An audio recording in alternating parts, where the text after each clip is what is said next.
Have you ever walked past an aquarium shop and thought, those fish look amazing, I want one right now? Slow down. Some of the most popular species will steal your heart at first sight, but later they will test your patience, your wallet, and even your love for the hobby. The question is, which one will surprise you the most? Stay until the end, and you will discover the fish that turns from dream to disaster faster than you expect. This is important, very important, because one choice can decide if your aquarium becomes a place of peace or a constant source of regret. The only thing I ask in return is that you click the subscribe button. Subscribe and hit the bell. In the next few minutes, we will count down 6 aquarium fish that people often regret buying. Number 6, the Oscar. At first, you see a young Oscar and think, this fish is fun, playful, even friendly. It follows your finger, it begs for food, it feels like a pet with real personality. But here's the twist. That same playful fish grows fast, sometimes over a foot long. It is strong, messy, and it has a mind of its own. An Oscar will dig up the gravel, move decorations, and if it fits in its mouth, it becomes food. That includes your smaller fish.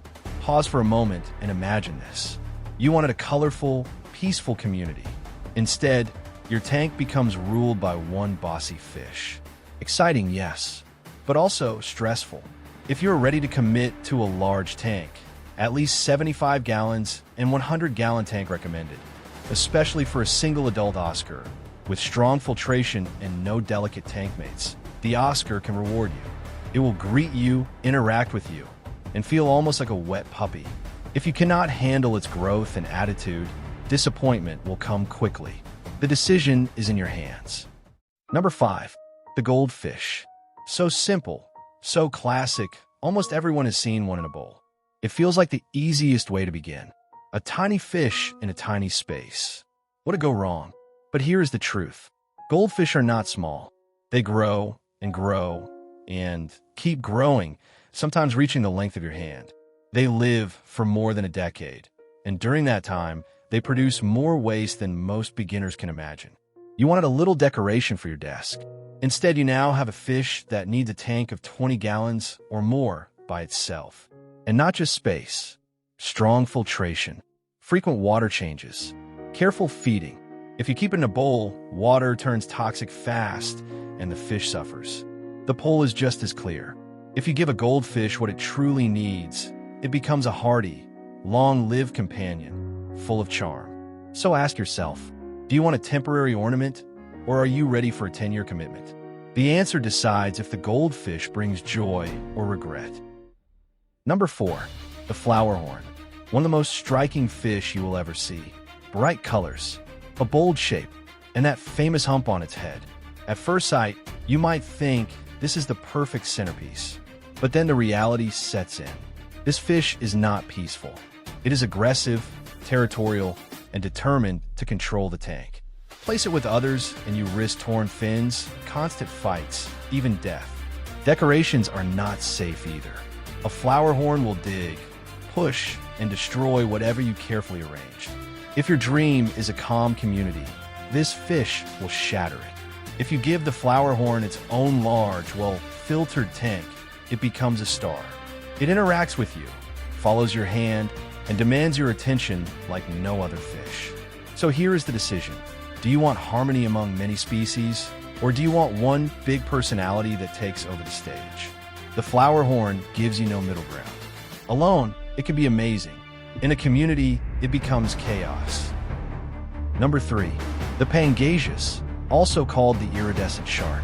In the store, it looks harmless, even graceful. A small silver fish with a gentle glow. But here is the catch. That little fish can grow to over 3 feet in length. Not inches, feet. It is not a community fish for a living room tank. It is a river giant that belongs in ponds or public aquariums. You bring home a baby Pangasius, thinking it will be the jewel of your aquarium. Months later, it is crashing into the glass, stressed, gasping for room. The tank is too small, the filter cannot keep up, and what once looked elegant now feels like a mistake. In a small aquarium, the Pangasius suffers, and you feel regret. If kept in enormous systems with space to swim, It reveals its beauty and calm nature. But how many beginners have that kind of space? Very few. So before you buy, ask yourself, do I have a tank bigger than most bedrooms? If the answer is no, leave the Pangasius at the store. Choose species that fit your home, not just your eyes. That choice makes the difference between wonder and heartbreak. Number 2, the Pacu. At first sight, it looks friendly, almost like a playful cousin of the piranha. You see a small fish in the store, maybe 3 or 4 inches long, with that curious face and those human-like teeth.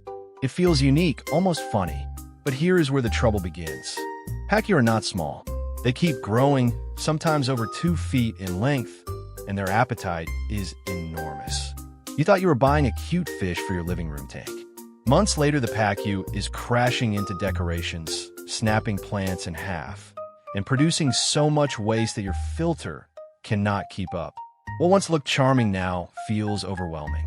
In most home aquariums, the Pacu simply outgrows the space. They need huge tanks or even ponds to thrive. Here is the pull. In the right environment, with endless room and strong systems, they become impressive, gentle giants. But how many beginners have that kind of setup? Very few. So the choice is clear. Do not be fooled by size in the store. Think about size at home. A Pacu can be fascinating, but only if you are ready to treat it like a giant, not a goldfish. Otherwise, regret will come quickly. Number 1, the Discus. Few freshwater fish are as breathtaking. Their colors, their graceful movements, the way they command attention. They look like living jewels. But beauty can be deceiving. Discus are among the most demanding fish you can try to keep. You want a calm, showpiece tank with glowing Discus gliding side by side. But the reality is strict. Warm water, soft water, stable chemistry, spotless glass. Miss a water change, let the temperature drop, or feed carelessly, and these fish decline fast. Beginners fall in love with their elegance, but most are not ready for the discipline. With patience, careful testing, and steady maintenance, Discus reward you with unmatched beauty and behavior. They are not impossible, but they require full commitment. I once watched a new keeper rush into Discus with no plan. Within weeks, stress appeared, and the dream tank turned into constant worry. But in the hands of someone consistent, Discus shine like stained glass in motion. So before you buy, ask yourself honestly, am I ready for the challenge? If not, start with hardy fish. Gain experience. Then return to Discus when you can truly give them the environment they deserve. So now you know the truth. 6 fish that look tempting at first, but can turn into the biggest regrets in this hobby. The Oscar with its strength, the Goldfish with its hidden size, the flowerhorn with its bold aggression, the Pangasius with its impossible space. Each one teaches us the same lesson. What looks simple in the store can become complicated at home. This is not to scare you. It is to prepare you. With the right knowledge and realistic choices, your aquarium can become a place of peace, not stress. Share in the comments. Which fish have you regretted buying? And what topics would you like me to cover next? Also, tell me which day of the week would be perfect for you to watch new videos. I want to hear from you. Click the video that appears on screen to learn more. Do not forget to subscribe to the channel. We will meet again in the next one. Start smart, plan with care, and your aquarium will reward you every single day.